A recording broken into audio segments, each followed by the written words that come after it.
Hello everyone, bonjour, greetings, hello, marhaban to all my tribe. You are tuned on to nowhere else but the Rags page. Kifa halakum my tribe, how's Dubai doing today? A very, very sensitive subject, very close to all our hearts. I have sitting here with me my dearest friend, Dr. Maria Rothenburger from Oregon. She's a fertility coach, therapist, and an author. Maria, thank you so much for being here. And how do you feel? Honored. Oh. Thank you so much for the invitation. I really appreciate it. It's our pleasure. It's our pleasure. We are so happy that you could make it and talk to the tribe. So I quickly want to tell my tribe, I want to tell these people something about you that picked my eye. I liked your attractive and the whole Bonnie approach to our subject. Shall we introduce them to our subject first, Maria? Let's. Do you want to tell the tribe what we're going to talk about? We're going to be talking about fertility stuff today. So yes, that means making babies. Wow. And tell me, who doesn't want to hear that? I know, but also there's so much more to it than that. Yes. There's so much energy and fluidity and things to cultivate around that, because we're coming from, or I'm coming from the space of it not being as easy as one might hope. Sure. And there's a lot that comes from that. So sure. Maria, really, I can't thank you enough for doing this interview with me. You know, the whole one with Rags, the whole of my people, my team, they know what I'm going to say. We always vouch for being very real, very candid, speaking real stories. So as we proceed with our questions, if there's anything that you feel and you resonate that girls of my age, my friends, or my tribe otherwise would be going through, you know, no names taking, but please feel free to link it and you can just tell us what we can do to better ourselves, you know, if at all. Yeah, so I'm going to shoot quickly without further ado. Maria, quickly tell me, how do health and lifestyle affect us during this time? Right, so I think that so I'm a mental health therapist by trade. So I talk a lot about emotions and psychological wellness and a lot of spiritual wellness. And I think that when folks realize that they are having a rough time trying to grow their family, that they immediately go to all the physical things that they can do. So what are the diet things that I can do? What are the supplements that I can take? What physicians can I see? And that's well and good, it's fine. What ends up happening though with that kind of vibe or that kind of energy is that desperation turns on. And what ends up happening is that the body, just from a biological perspective, goes into fight or flight mode. And that, when anybody, with any species, when our bodies are in fight or flight, I like to use the analogy of a lion chasing us, or chasing a gazelle. The gazelle bounds off on the run. Reproductive organs shut down, the non-essentials shut down. You don't need to have your stomach working. You don't need to have anything that's unessential working. You need blood flow to your muscles so you can run. You need blood flow to your heart and lungs. And that's it. So when we go into desperate mode, biologically, all the things that we need in order to grow up and to create a family and to conceive, shut down. So when I talk about health and wellness from this perspective, it really is the whole being, physical, mental, emotional, spiritual wellness. So, and then I love that you use the word lifestyle, because that means there are actionable things that one can do in order to enhance the wellness around all of these areas. Sure. And this is so beautifully explained. You explained this, I think, I really wish I had this kind of a coach when I was, you know, in my pre-conceiving age, because this is so important to know. You're right. It's just a whole. Yes.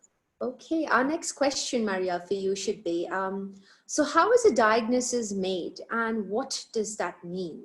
This is a very scary word for me, so pardon me. I'm not from the medical field, but if any time, a doctor would say, you need to go see, you need to get diagnosed. Right. So it would just Right. hit the nervous button somewhere in my mind.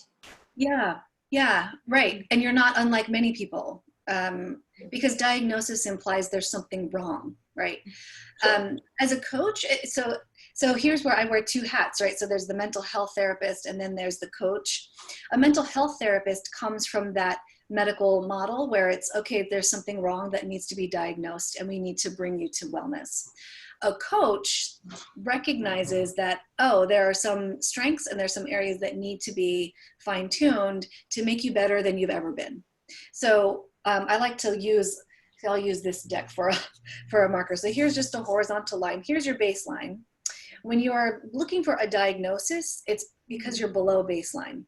When you're working with a coach, you might be a little bit below your baseline, but not much, and you're looking to grow. You're looking to be better than your baseline. So there's the difference between the two.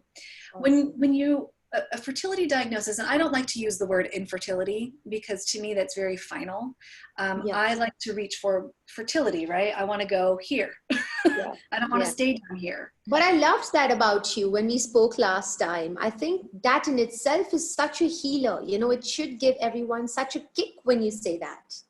Yes, yes. And I think that people innately know that already. But when there's a problem, with the body, then they, want to go see somebody who can help fix it, right? There's not a problem with that. But, it's, again, we're talking about whole person. So a diagnosis, the clinical reasoning behind a diagnosis of infertility, and that is the diagnosis that the medical community uses, is 12 months of trying to conceive and nothing working. If you are 35 or older, it goes down to 6 months. 6 months of trying to conceive with nothing working. Okay. Then you are officially diagnosed with infertility. Sure, yeah. And that must be such an ouch moment for you. I can only imagine, it's not easy. From my own experience, but certainly from others, that it's bewildering. It's bewildering and the unknown. Right word. You and I were just talking about world things that are happening now, and pandemic and other things, right? That it's just the unknown, and it's quite discombobulating. It's scary. Yeah, it is. It is. Let's move on, Maria. What are the treatments, if at all, and what do you recommend, like you said, if we ever are in this situation? What's Dr. Maria's path? Yeah, my immediate thought is the treatment is whatever is right for you. And I know that that's hard. I love it. I love it. I love it. Here's the difficult thing. There are countless avenues to take. Countless. You can go the Eastern medicine approach. You can go Ayurveda. You can go acupuncture. You can go Chinese medicine. You can go Western approach. That's physicians.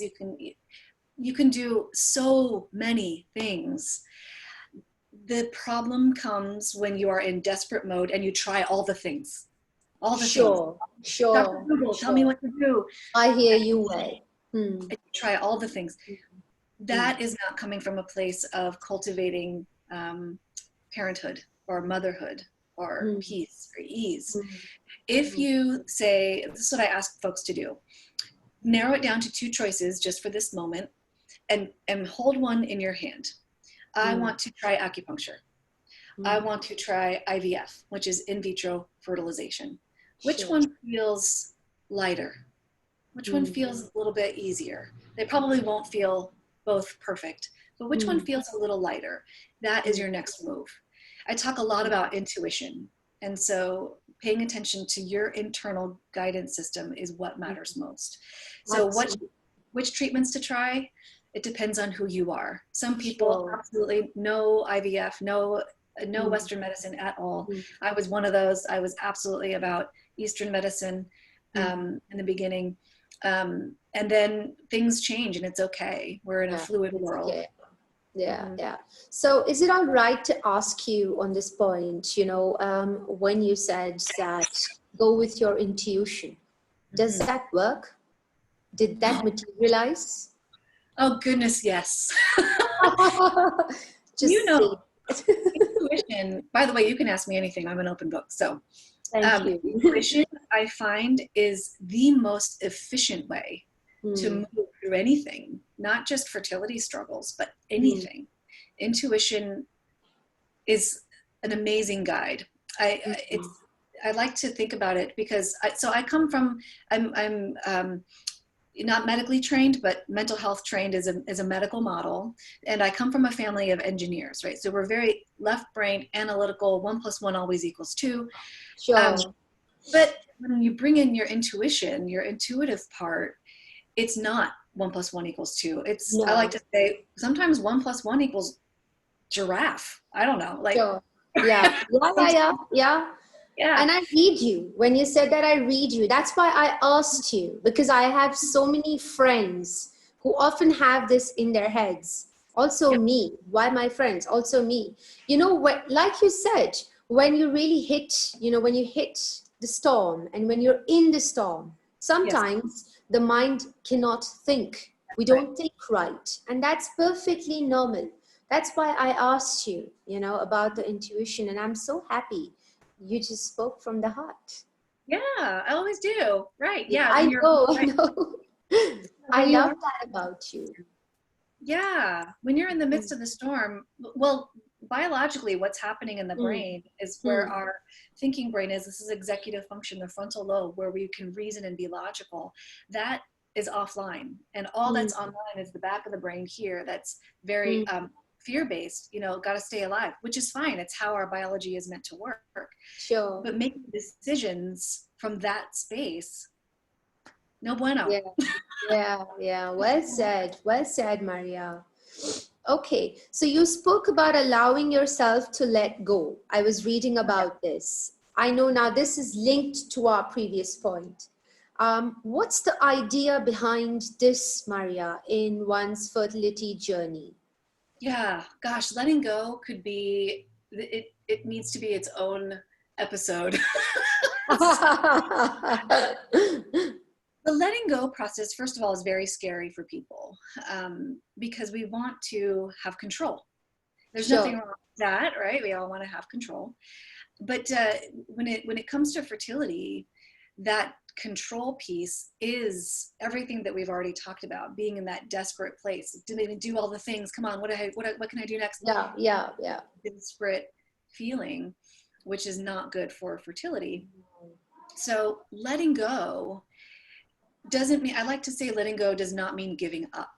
When we want to have a family, we are desperate to do all the things to have a family, to conceive, to grow our family. The struggle comes obviously when we stay there, we stay in desperate mode. Letting go, I like to use the analogy of when I was young, 15 or so, my teen years, my family grew up in Southern California in the US, and we would go to the beach quite a bit. And I loved being in the waves and being like thrown around. And we're beach babies here in Dubai, Maria. Yes, you are. Bums, all of us. Lots of water, right? We love our beaches. You're gonna love this analogy. There was one time when I was 15 that I was in the water, and they were pretty large waves, and I love them. But what had happened was the sandbar had a divot in it like this, and then it went back out to the shore, or to the ocean. So here's the shore, and here I am, and there's this divot, and then it goes out to the ocean. Well, I got churned in this sand divot. Yeah. Just churning and churning waves and hitting me. And desperation to try to get out was exhausting me. And I couldn't signal a lifeguard. I was churning and churning. I was in and out. Well, what I ended up doing was letting go. I let go. And what happened was my body floated Yeah. floated to the top of the wave. Now, waves were still coming over me sometimes, but I wasn't going under and struggling. So I floated, and the waves ended up taking me. Sure. It Yeah. was They pushed you lateral, up. but it was Yeah. to the shore. Sure. Yeah. Yeah. And I ended up down the shore Oh. where I started, but it was unexpected, not where I thought I would be, but Mm. I let go, and I glided, and I watched, and I guided a little bit with my body, but Mm. overall I let the wave take me. Mm. That's what letting go is. It's not Mm. giving up. It's No. not at all, because I would have drowned. Mm. But it is allowing the process to take you with it without the struggle, because Mm. you're watching for what's my next move, intuition? What's my next move, universe? What is it? And the Awesome. wave will take you. So that's what letting go What means. an incredible explanation. I swear. Even if I think even if I would have read about this just like that, but it's different when you hear a story, like like I earlier said, and I saw your blogs and they're so promising, Maria. Oh, Keep thank doing you. what you're doing, and more power to you. So I'm sure our tribe has understood letting go. Um, Moving on. Can we move on? Yeah, Maria? Absolutely. Go to the next one. I'm I ready. don't want to stop asking you questions, but okay, this one's very close to my heart because it's also the primary, it's like the topic, for One with Rags. This is why the essence of One with Rags lies beneath this word. So how can we be grateful every day? And how do we embrace our body through these tough times? Oh my goodness. Whew. Yeah. That's a very, very, I like to say, nutrient dense topic. Wonderful. Okay. So some people feel like if I am grateful, or if I have to be grateful, it means that I cannot acknowledge that I'm in pain. And I just want to highlight that for a minute, because hard things happen to us. Hard things happen to our families, to our loved ones, to just humanity, to the planet. Very difficult things happen. And how am I supposed to be grateful? All this hard stuff is happening. Well, it's both. It's both. So acknowledging and honoring the difficult stuff is part of the gratitude. Because what ends up happening when you feel justified and okay in being with that difficulty, then you can start opening to the things that are okay. And it doesn't have to be these amazing stellar things that you're grateful for. I often talk about a brand new toothpaste flavor. I don't know, who cares? Yeah, why not? Yeah. Right? It could be a little thing. I am A so little glad thing, yeah. that my dog did his business outside today. Yeah, Like maybe that. Yeah. Maybe it's that I woke up and I'm able to walk on two legs. Some people don't have that. I'm able to take care of myself and my body. With fertility, body awareness becomes a little or a lot traumatic. When we have the experience of our bodies not working the way that they are intended to or supposed to, there is a certain sense of, gosh, I would even go so far as to say hatred of the body. A very big disappointment and very vehement, strong feelings toward the body and one's self. So this is really important to find gratitude around just the world around you, but also around what your body is doing for you. Right. Your lungs are breathing, your brain is functioning, your heart is beating. Otherwise you wouldn't be here to practice gratitude. All of these, you're breathing. Breath is probably the single most important thing to notice about your body. That is where life is. That is where gratitude starts, noticing the breath. So how to practice gratitude? It starts tiny. If you are just beginning, it starts very tiny. I recommend that folks keep a notebook at their bedside and every morning wake up and immediately write down at least 3 things that you're grateful for. I do recommend writing them down, not just thinking about it, because writing down is body muscle memory, but also it forces you to slow down and really consider, what am I grateful for in this moment? I woke up. I'm grateful for that. I am breathing. I'm grateful for that. I'm not suffering from allergies right now. I'm grateful for that. And then every evening, same thing. What are the things that happen throughout the day that you're grateful for? At least 3 things, and writing them down. It's a very simple practice. So what I encourage folks to do is, here's my left brain, sciencey self. I encourage folks to just take a week of intentionally doing this gratitude practice. On day 1, rate how anxious you are on a scale of 1 to 10 on a regular basis. 10 being, I'm in panic every day, and 1 being like, a little bit, not much. I don't care. Whatever. Usually folks who need to begin practicing, everyone should practice gratitude, but usually I like to look at anxiety or worry as the main thing for this kind of work around fertility, because that's the big emotion. Right. And so after a week, your scale of 1 to 10 usually goes down.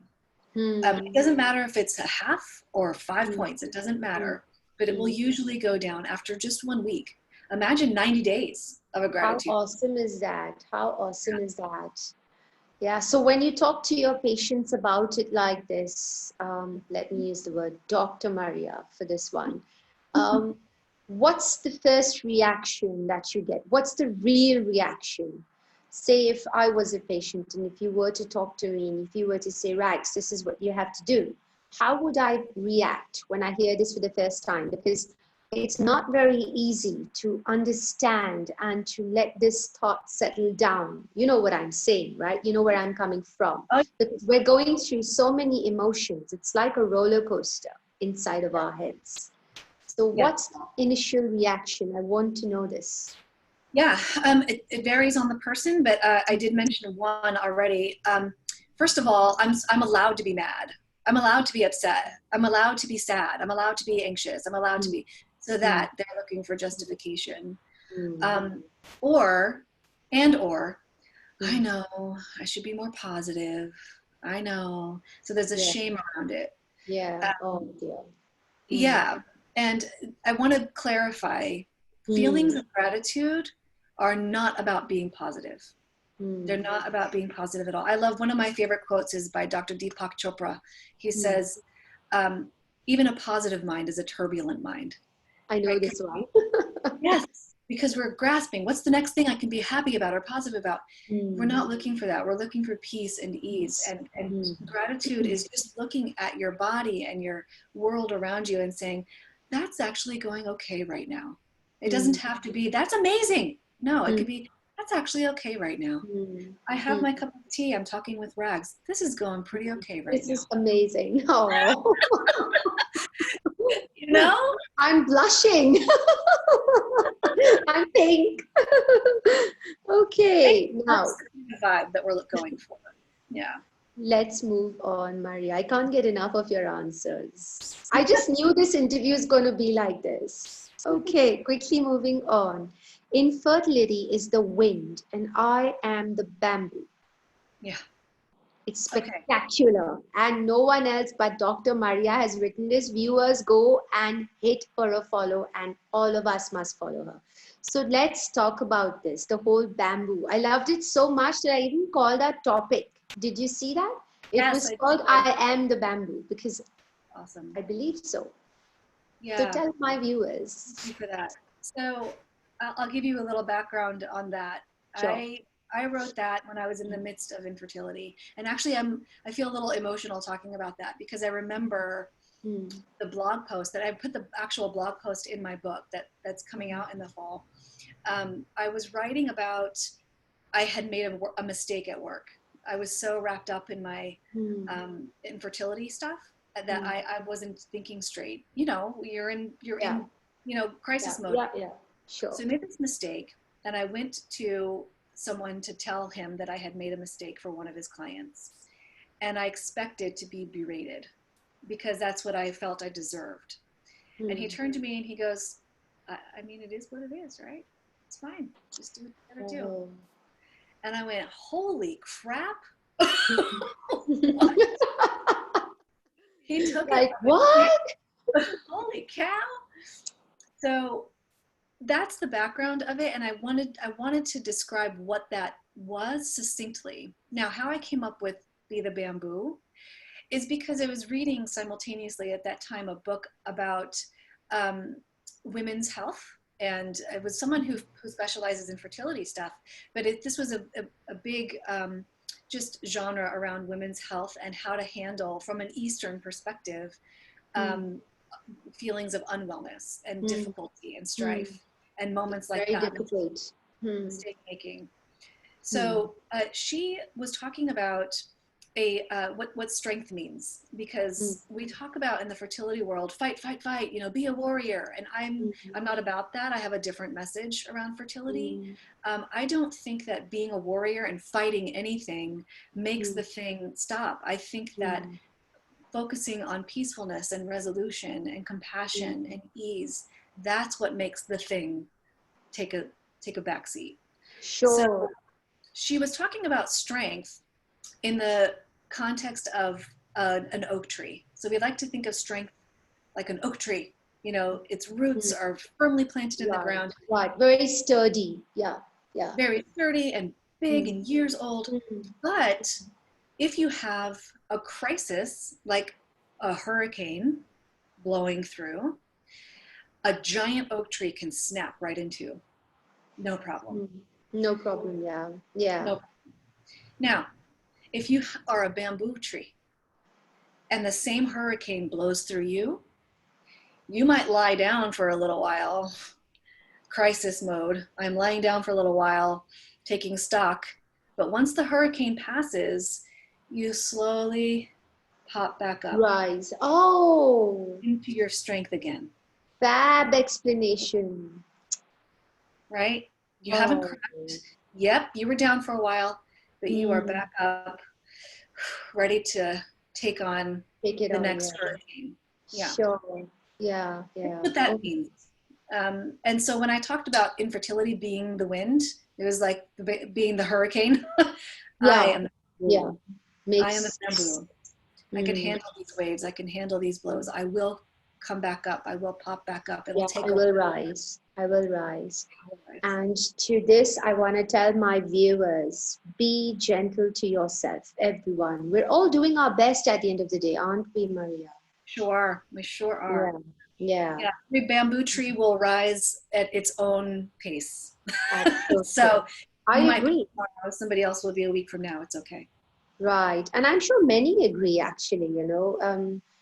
It's right. And it makes so much sense. It's so easy to understand this at this age now, but I really want to voice this out to my fellow viewers who are watching us. And we can use this concept for anything, actually. This is also applicable at work, the whole bamboo tree concept. And that's why I wanted to push this voice out.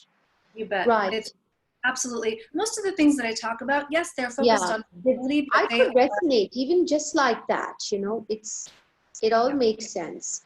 So how important is it to combat infertility stress? And how can we find our zen alongside handling the whole infertility treatment stress? Now, I know you don't like to use the word infertility, but I wanted to ask you this question, you know, to get your insights. Yeah, I think the first thing would get into the mindset of I am fertile. I am fertile, so I'm going in for fertility. Yeah, sure. So again, this could be its own episode. Handling stress in general, again, I think that just like choosing a fertility treatment, it really depends on what resonates for you. So I personally love meditation and yoga and running. Other people like swimming, or they like to watch trashy TV, or I don't know, totally recommend that, but or eating a packet of Cheetos. The Cheetos, right? What am I saying? I'm saying this on an official channel. Yes. But that's the kind of thing that feeds your soul, though, right? You know that if you're not eating a packet of Cheetos every hour on the hour every day, then okay, you're not likely addicted.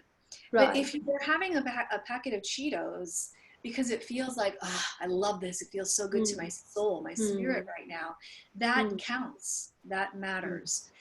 So handling infertility stress, I like to look at things from again, as the whole person. So looking at your nutrition, looking at all the biological things, so exercise and nutrition, psychological and emotional wellness, finding support through others who are going through what you're going through, connecting with professionals if necessary, finding a coach or a therapist, and then spiritual wellness. So spiritual wellness tends to be to the side for a lot of folks. I really highlight it because spiritual wellness actually affects biological and emotional wellness. It does. Yeah. So in a big way. In a big way. When infertility happens, though, people tend to disconnect spiritually because they feel like depends on if they're religious or not. I am not religious, but I'm very spiritual. If one is religious, they might think that they did something wrong to create this in their life. They're being punished. That's a big theme when I work with folks. So I talk to people about maybe your spiritual practice right now is just being in nature. Maybe it's just that. It doesn't have to be, a big religious practice. It doesn't have to be a big spiritual practice. It can be just being in nature or honoring your greater self or honoring just yourself as you are right now. That can be your spiritual practice. So again, we can go into a lot of detail here, but we'll take that on our next. Maria. If listeners are able to look at, there's actually an American organization called the National Wellness Institute. I think it's nwi.org. You can just look there and find, I'm sure every country has their own wellness recommendations, but there are all kinds of ways to look at this whole person point of view in order to reduce overall stress. Sure. Thanks, Maria. Great insights. Okay, we'll quickly move on to our next question. So I was reading about balancing between being and doing. I actually read a lot about this. What are your tips to balancing our yin and yang energies each day? This is an exciting question, isn't it? You're going to like this. Question. Yes. Thank you. I love it. So fertility people tend to be very yang or yang, depending on how one pronounces it. They tend to be very masculine, do. And just the energy in America tends to be that, we need to go and do, and we need to accomplish all the things. There's nothing wrong with that. No. The trouble is when you are attempting to cultivate this particularly a woman, when you're attempting to cultivate this very maternal vibration within you to create a baby, it's not working when you're very masculine. Yeah.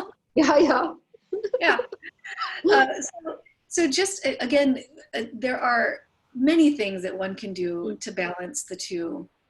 So what I would recommend is to allow the doing things to happen for now. In the beginning, allow the doing to happen. Do all the do's. Just add in some yin. Add in some yin. And what that is, if you want to strike the maternal note and the creation note, is to do things that are creative. Awesome. So for me, that was gardening. That was a terrible artist, but I tried. Tried to do art. Anything that I can make and do, I crochet and cross stitch and anything that is creative. Maybe now I'm an introvert, so I like to do solo things. But if you're an extroverted person, maybe you'll go to a paint class, or maybe you'll go out with some people and create a new business adventure. It doesn't really matter what it is. What you're doing is still striking that baby note, right? Maybe you're writing a book. That's a book baby. Maybe you're adopting a pet.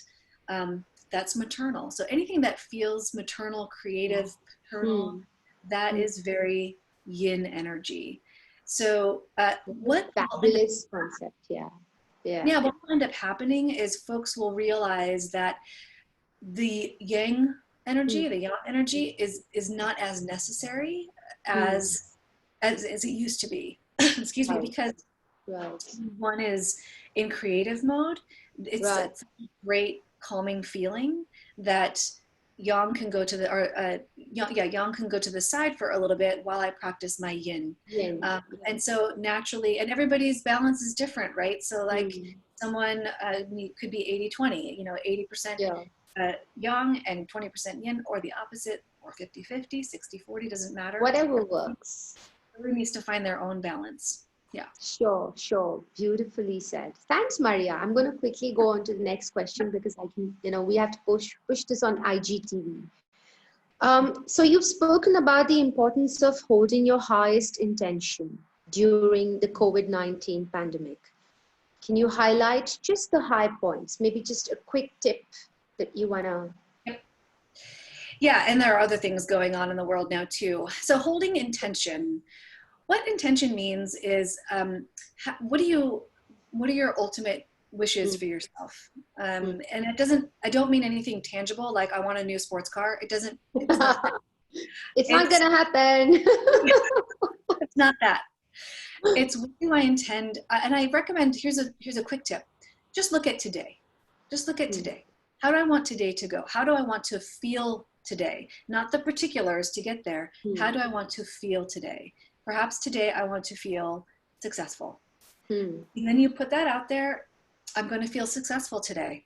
And then watch the things happen along your day that at the end of the day, you're writing on your grateful list, I was successful today. I was successful today. How beautiful. So just make it for today, set an intention. How do I want to feel today? And then let go. Ride the wave on the beach. Is it just me who's mesmerized by all these answers, or do you normally get this face?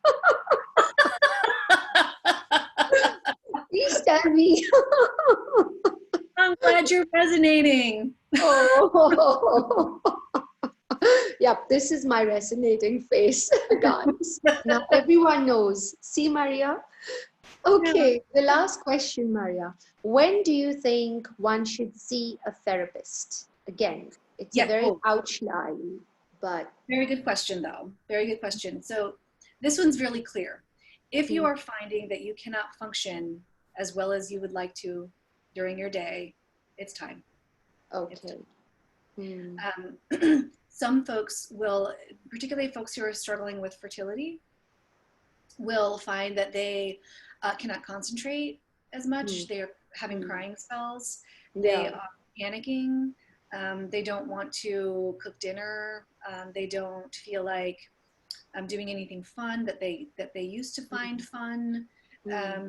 If any of those things are happening, it's time. Sure. It's time to speak to someone. To this, I want to tell my viewers, guys, don't live in any kind of anguish, pain, or despair. And let's all just give hope, and voice to the eyes, ears listening into us. Maria, thank you so much for doing this. I just wanted to end this with a quote, if that's okay. I like this quote. Oh yeah, listen to it, Maria. It's really nice. It says, "Don't confuse your path with your destination. Just because it's stormy now, it doesn't mean that you aren't headed for the sunshine." I wanted to sum our interview up like this. Did I do justice? That's beautiful. Yes. Thank you. And it's truth. And it's true. Yeah, isn't it? So thank you, Maria. Any last words, any parting words you have for our tribe? Yeah, just like that quote says, you're headed in the right direction. Love that. Love that. Yeah, guys, and find your yin and yang balance. This is the only thing Rags and Maria want to say to you now. So until we see you the next time, stay on the Rags page, and may God be with all of us. May the divine be with all of us, and stay safe, stay healthy, wear your gloves, wear your masks, do the drill. We still need it, says the Dubai police, guys. So wherever you are in the globe, stay safe and God bless. This is your show host, Rags, signing off for now. Maria, you don't leave us. Just stay with me. I'm just gonna... Hey, everybody.